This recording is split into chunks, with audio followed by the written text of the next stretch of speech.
Hi there, it's Natasha, and today I have a card for you featuring plenty of items from AliExpress along with lots of other crafty bits and pieces. First up, I am using 3 Distress Oxide inks. The blue one is Broken China, the purple is Wilted Violet, and the pink one is Worn Lipstick. I am smushing them down onto my craft mat and adding a little bit of water and then using 3 pieces of watercolor cardstock to pick them up. I'm going to create some feathers out of them, which you can see the 2 dies at the top of the screen, and those 2 feathers also came from AliExpress. I must say today's card was a bit of a struggle. Nothing seemed to go the way that I want it to go. It felt like just everything was not going to plan. I also find that when I do this ink smushing technique that I'm not very good at it. I don't often get the results that I like or results that what I'm expecting to get. So I struggle with doing this one as well. That probably didn't make for a good start to my day, but anyhow, I am doing my best, and you can see that I'm adjusting some of the color with my finger to put it where I want it to go. And I wanted each piece of cardstock to predominantly be one color and then have little bits of the other colors mixed in. So I'm cleaning off my craft mat and have been drying in between with my heat gun in between the layers to make sure that the colors don't just mix. As I said, it felt like nothing was going right, so bear with me, it was just one of those days. I'm going to use the feathers on these pieces of paper, and I'm going to create 4 feathers even though I only end up using 3 in the end, I think. And so I'm just picking the parts of colour on the cardstock that I like and then placing the feather there so that I get the mix of colours that I want.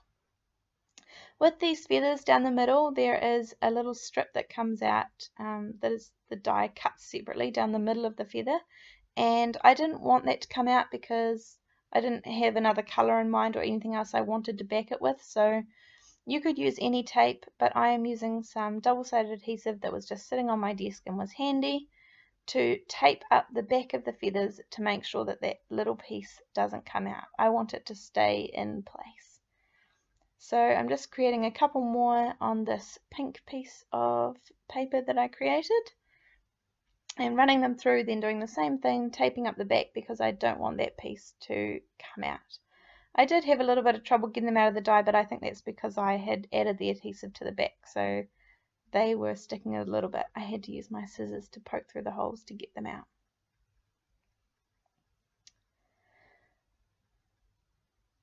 Then after this, I am going to move on to creating my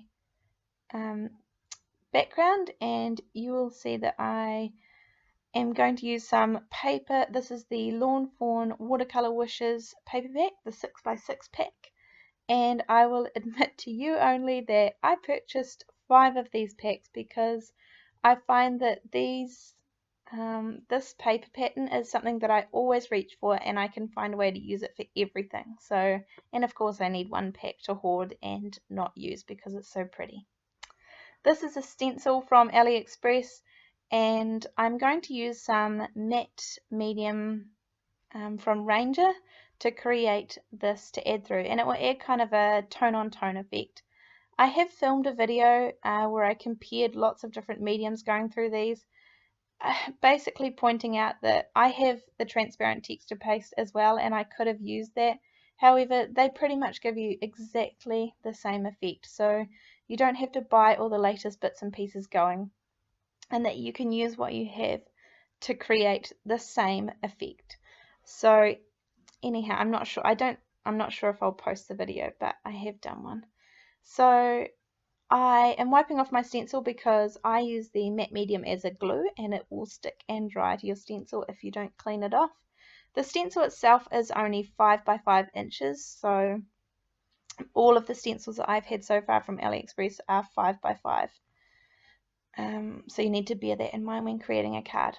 This is a stitch rectangle die that I purchased from AliExpress as a set. I think there were 4 or 6 rectangles that came in the set, and I have run it through. It was just the perfect size to fit as big as that stencil would allow me to fit.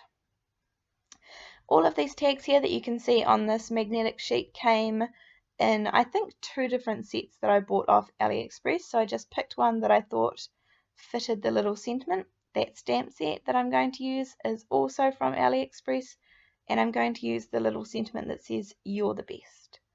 I'm just looking through my paper pack to find a piece of paper that coordinates with the light pink that I used, and I'm going with a dark pink. It's a slightly darker shade of pink to create the little tag. I'm going to use some VersaFine Onyx Black ink to stamp the sentiment, my very best favourite ink for stamping out the sentiments, and keep it nice and plain, the tag, because there's plenty going on in the card in the end.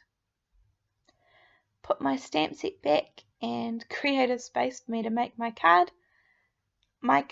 This card is 4 1/4 by 5 1/2, as are most of the cards that I make, and I'm just trying out which feathers I want to use.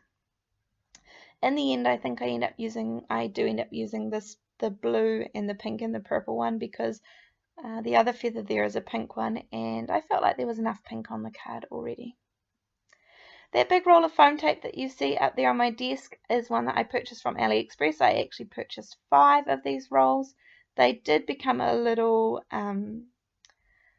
smushed or squished while in the mail when they came over, but that doesn't really affect how you use them. So I really like them. They are extremely sticky and not very forgiving. Once they're down, they're down. But I do like them and do use them. I just found that the squares were easier for this project. I'm adding plenty of double-sided tape to the back of my stenciled piece, because these normal pieces of paper aren't meant to take wet mediums, so that reduces the warping that the paper has. Then on the back of these feathers, as I said, today was just like I was not thinking. I added these foam squares to the back of all 3 feathers, which I don't know why I would do that, because clearly I'm layering them up, and so I need to think about one being flat and one probably needing 2 layers of adhesive. Anyhow, I've cut some in half so that I could fit little bits and pieces in and around them so that they had plenty of support. This is where I figure out that actually I don't want adhesive foam squares on the back of this one, so I take them all off again, and then I add the multi-matte medium. I'm just adding down a little bit of thread as well, because this is where I also figured that I want to put the little hole in the tag. I want to thread the thread through that one, so that's that. Take the release paper off the back of the pink one, and again with the purple one, if I was thinking, I would know that I needed more layers, because I've used 1 layer of foam adhesive on one, so I obviously need 2 behind the purple to support the top of that feather. Anyhow, tie the thread in a little bow, make it a bit smaller, and then I'm going to thread that right hand piece through the tag, and I'm not even going to tie the tag on properly. I'm just going to turn it over and adhere the string to the back of the tag using some double-sided adhesive. Then I'm going to cut off the little bits of string, and as I said, I like control, so I'm going to put a foam adhesive square behind the tag so that it stays where I want it to go. I'm just going to add some Nuvo drops to these. I added the white and the bubblegum pink, which is just a light pink colour that matched the background. And that was my card for today. Thank you so much for watching. I persevered and got there in the end, and I do like the end look of the card. Thanks so much. See you next time. Bye.